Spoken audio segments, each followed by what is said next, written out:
How's it going, YouTube? This is Falcon2081, and we got some demolition on grid, and this is part two of our my dual commentary here, or I should say, it's gonna be like a part three too, because I got a free for all that I'm gonna show you guys too later, a little bit later, and I wanted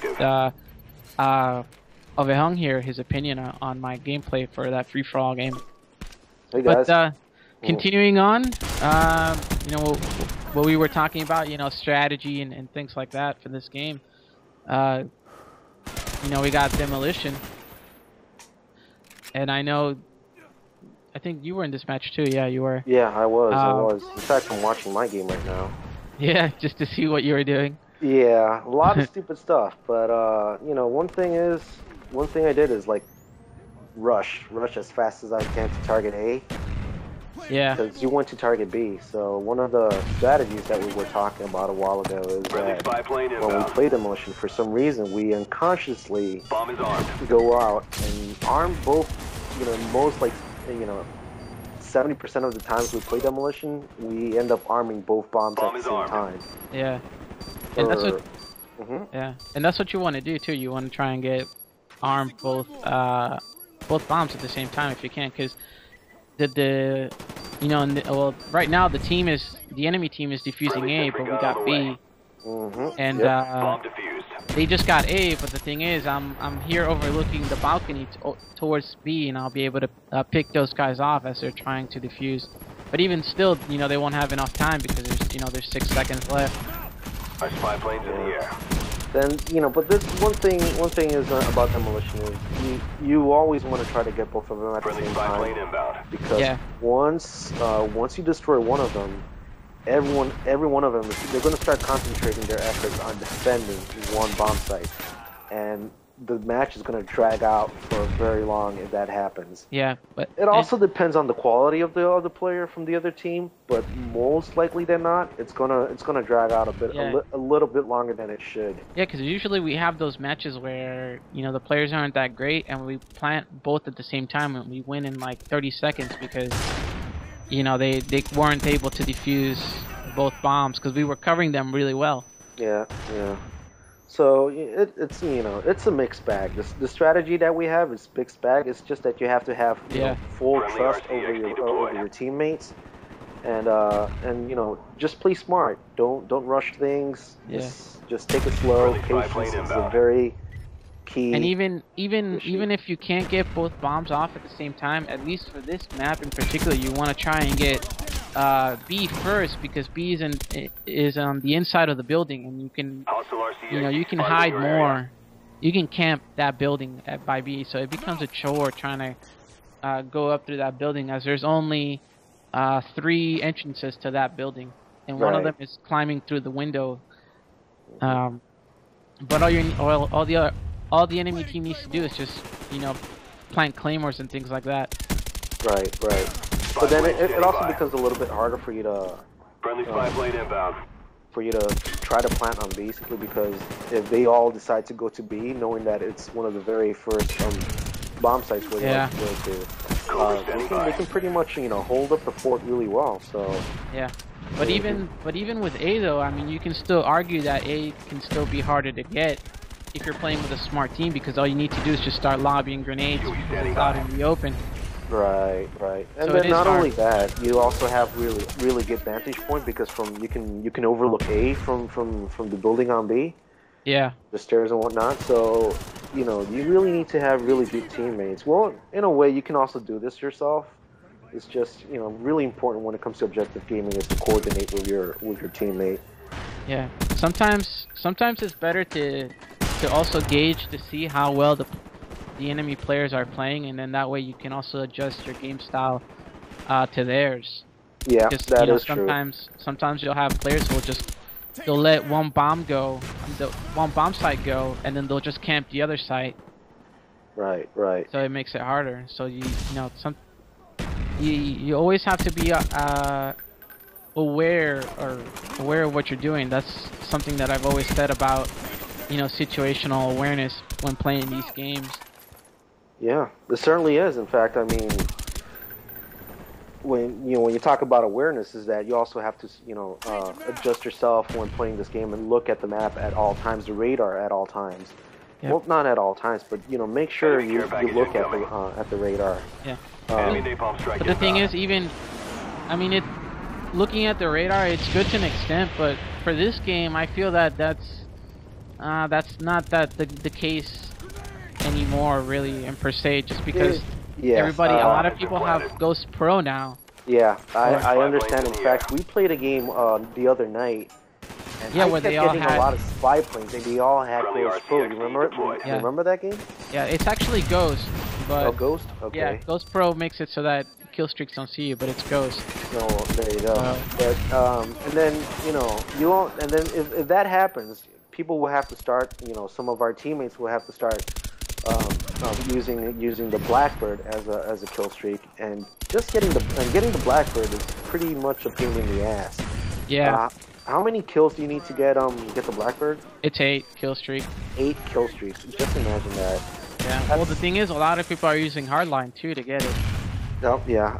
Well, I'm a person who uses Hardline. In Good fact, job, team. Get ready for the next round. round. I know what you mean. But the one thing I'm glad that they're fixing is using the what was it, the care package, the SAM turret and the sentry gun to change the Hardline packages. When you got Hardline Pro. Right. QE standing by. Yeah. Oh, you can do that too. You can change those two packages. Yeah, because they come in a package, right? Basically. But the thing is, it's a glitch because you're supposed to only be able to change your care package. So you have people who play Demolition and Headquarters who use Hardline Pro. Right. And then they basically just get those 3, and then when the match ends, they call in their stuff. Right. And then they re-roll the packages, and then basically they'll get like SR-71s and Hueys and all that stuff. Oh, I did not know that, because I always go for spy plane, care package, and then chopper gun. So that's if I'm using Hardline. So now that they're fixing it, there's a lot of people who are complaining that it's unfair or whatever, that they nerfed Hardline Pro, but that's not the case. Wait, that's not nerfing. I mean, that's they're fixing a problem that was in the game already, because even in the description of Hardline Pro it says re-roll packages with care package only. So right. So I'm happy they're fixing that, because we lost a game where the entire team the entire enemy team were doing that, and we got screwed really bad because they started putting up SR-71s and Blackhawks and all that stuff, the chopper gunners, and we lost the game. Yeah, I know what you mean. In fact, I was reading the forums a while ago, and then a lot of people are complaining about this whole thing on people using a lot of Hardline, and a lot of these high kill streaks, and then all these care packages. And I read that they were really upset about this whole thing. And it never really occurred to me how bad the situation was when it comes to Hardline and all these care packages until I started using that combination. Yeah. And I suddenly realized, wow, this is a very, very good combination. Because once I started using the Hardline perk with care package, and then I started getting so many kills, I started playing a lot more consistent, and I started getting the chopper gunning on my own, which is something that I rarely do. Yeah. Have Hardline Pro, so it's a very good perk, and it's kind of overpowering, but in a way, I think it's kind of similar to what happened in Modern Warfare 2, especially with the one-man army perk that they have. Yeah, the one-man army, being able to switch noob tubes and all that stuff. Yeah, I think it's something similar. I mean, you can if you're a good player, you can actually take advantage of this combination, but if you're not very good at all, I don't think, I think that combination really depends on how good of a player you are, and how smart you play with those. Yeah, and the other thing is, if you noticed, you're probably watching your view, but I held off using the chopper gunner and the attack helicopter until the match ended, until the second game, and I didn't use it till about halfway through. Yeah. Hey, who called in the dogs? So you always have to. I don't know who got. I think Andrew might have gotten the drugs. All right. Probably, or Bob did. Yeah, but I mean that's one thing. Never. Yeah, it's chopper gunners and everything else. Just leave them for. Yeah, sometimes you don't want to use them too quickly. You want to hold off because sometimes they can help where you'll be able to cover and defend the bomb sites a lot better when you got those kill streaks up. Yeah. When they matter the most. I gotcha.